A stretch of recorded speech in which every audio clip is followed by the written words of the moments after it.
The Open BICAM campaign calls on live streaming the proceedings of what is happening. Kasi in lawmaking, para lang ano natin, there's the Senate and the House.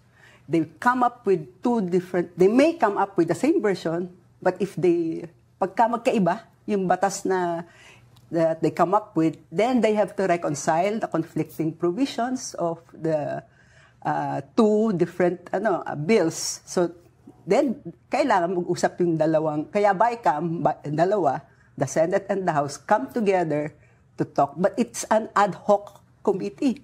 It's not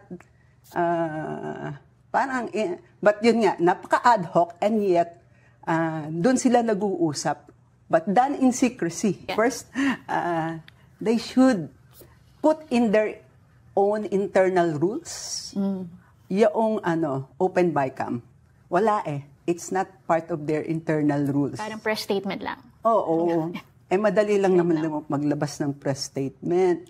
Pero yung pasok mo talaga siya sa internal rules mo that you would really be opening the proceedings to the public, then that's a good start. Do it in the Senate and in the House rules. Parang I'd like to see that. And then nakalagay ron yung mga mekanismo live stream, you do a matrix of all the disagreeing provisions. And yung talagang ipipresent mo. And naka-visualize. Oo, visual. And then, pagka tapos na yung BICAM, huwag ka agad na may ratify. Kung pwedeng merong public viewing. Parang comment. Oo, pakita mo na sa public bago nyo i-ratify ng both houses yung ginawa ninyo sa BICAM.